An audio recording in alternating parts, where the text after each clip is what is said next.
Hi and welcome to Eating Fried Chicken in the Shower bonus edition. I'm James Nokise and with me is Dr Sarb Johal. Kia ora, James. Sarb, we've all gotten shit news. I think part of growing up is you got to get your fair share of shit news.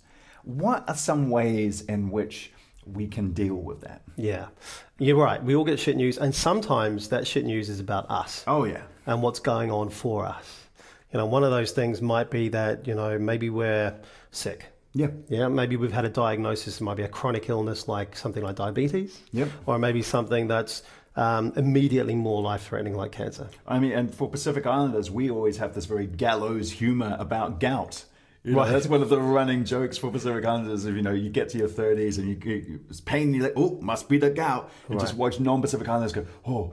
But that's our coping mechanism is a joke for that kind of Yeah, thing. right. So that's interesting, right? So if your culture, your community, your family has a script for dealing with that, then you're probably going to be able to kind of adapt to that information about you more easily than someone who doesn't.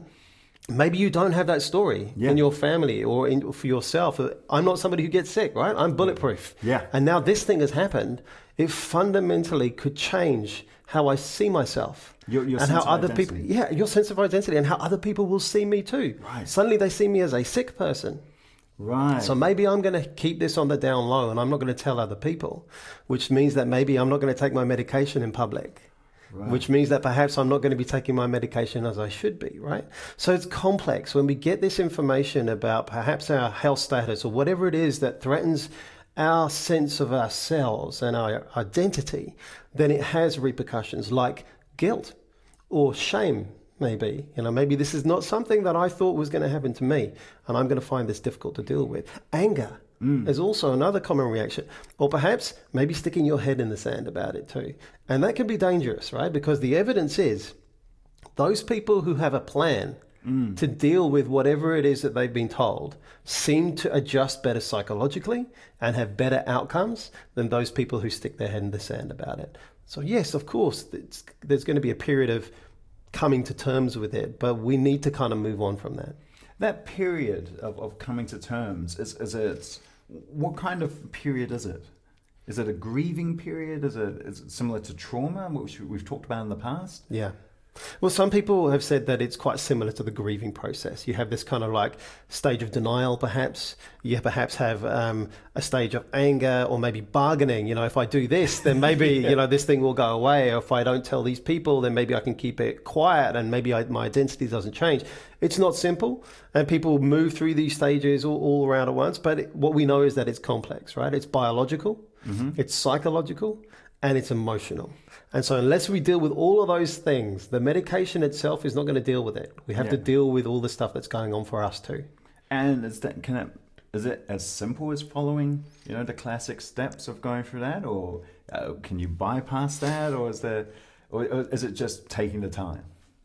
Partly it's taking the time, and it's not simple. It doesn't necessarily unfold in a linear way. But like I said before, if there is a script that you have in your family or for yourself with how it is that perhaps you've dealt with something similar, so for some families, there's been chronic illness and it's expected. Okay, Yeah. Maybe you hit 40, 50 and they say, and in your family that it's likely that this is going to happen. So you have some preparation and adaptation time for it. But if it's something that comes out of the blue, then you can expect that it's going to be harder perhaps for you to adapt to that. And so maybe you need to find support group of people who are in a similar position, who are also wrestling with this and coming to terms with it, where you can then understand how it affects your identity, because it will do for the future. It's something like I said, let's stick with gout because it's the one my family knows. But that kind of pain, as I understand it, it can just wear away at you. Yeah. Yeah. Are there things we can do to? And I'm really asking from a personal point of view now, because it's always coming. Yeah. Are there things we can do to prepare ourselves? Like if we find out, the doctor goes, your feet are going to hurt for the rest of your life. Yeah. Are there things we can do to prepare, like not just with the rhythm and with the friends, but for our own minds? So to understand that actually chronic pain that you're talking about is not simply biological. It's not just the nerve pathway. Right. There's psychological processes in that. You know what it's like, right? So imagine that a little kid has just fallen over in front of you. Okay. The first thing that they do is they look at your face to see how they should react. Right. Okay, so they graze their knee, and if you kind of like get up and go, oh, darling, that looks like it might have hurt. Let's get up. I'll come and give you a kiss. They are perhaps able to move on more than if you go, oh my God, that's awful. And then you say, you must be so hurt. You know, that's a cue to have for them to be more upset. So it's complex. And so we have to understand that when we're going through chronic pain like you describe, is that we have to be looking at the biology, the emotional impact, and the psychological impact as well, which is why when you go and see a doctor, they're thinking about your whole self, or they should be thinking about your whole self, not just the medication. Right, because I think a word just jumped out of me. You said emotional psychology, which we talk about a lot, but biology as well. Yeah. Are you just talking about diet? Yeah, so there's diet, there's sleep that has an effect, but there's another really important factor which seems to be really important, which is how you deal with ambiguity. Okay, so one of the things there is optimism. Right. Yeah, so do you see the glass as half full? Yeah. Or half empty? Can that be biological? Yeah, so it looks like around about 25% of the variation in the population is biological. Okay, 25% is going to be determined by your genes. It looks like ballpark figure. Yeah. But the good news is that actually the rest of it you can influence.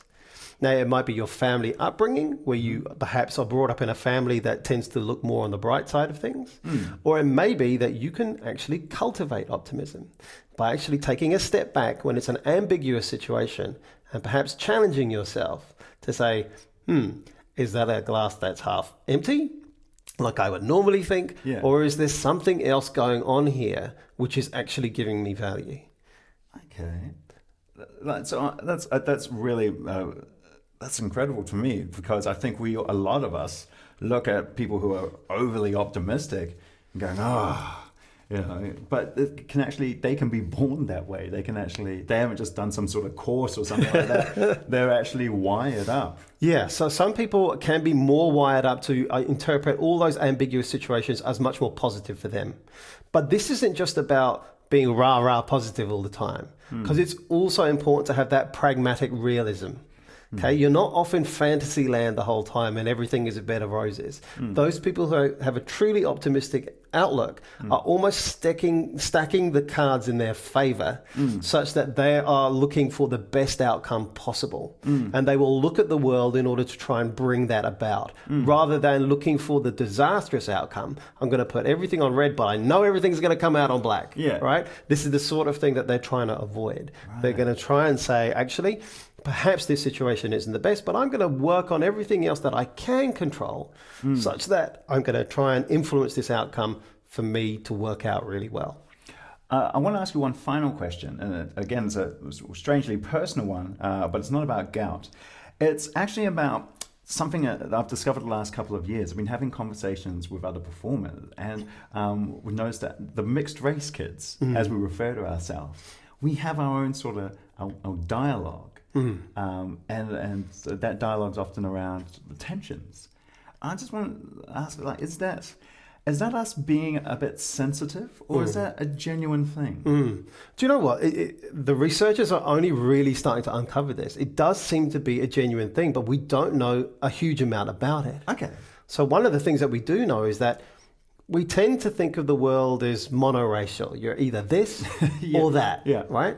And to have complexity in that means that, let's say, for example, you've got one parent who's this and one parent is that. If I identify with one particular racial group, am I going to offend the other parent? It's like that clunky term, half caste. Oh, God, I hate that.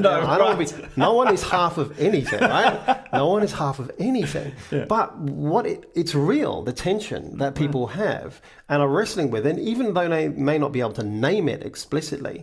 And we know that this changes, right, throughout life. So for me, when I was younger, I used to get chased around by skinheads a lot in London, right? So one of the things I would do is possibly not have the Indian part of my identity front and center. Yeah. Okay, so it's one of those things that I perhaps embraced a little bit more later when I was able to defend myself or put protection measures in place such that I didn't feel so exposed. Yeah. So similarly, people who come from multiracial backgrounds will go through changes with this as well. And that can be disorienting, and it's good to talk about this. I think I always say it's when I'm in New Zealand, I'm a Samoan, but when I'm overseas, I'm a New Zealander, which says as much about New Zealand society's view of me as I do of myself. But I'm very rarely Welsh. But of course, in the Samoan society, the mother is at the heart of the culture. So, of course, I have to be Welsh. Yes. But when I'm in Wales, I let them know I'm a plastic Celtic. I'm not walking around going, "Cymru biff" to everyone in Swansea. But it's incredible, right? So what you're identifying there is it depends who you're talking to. Right. And it depends where you are. And that's the bit of your identity that comes to the fore. And there is some evidence that those people who come from multiracial backgrounds are actually really skilled at that. Yeah. They're really good at understanding context and putting the bit of themselves up front, which is going to work in that context. Right. So it's actually a real interesting strength of people from multiracial backgrounds. Clinical psychologist Sarb Johal, thank you very much for explaining how I've had a successful career in this.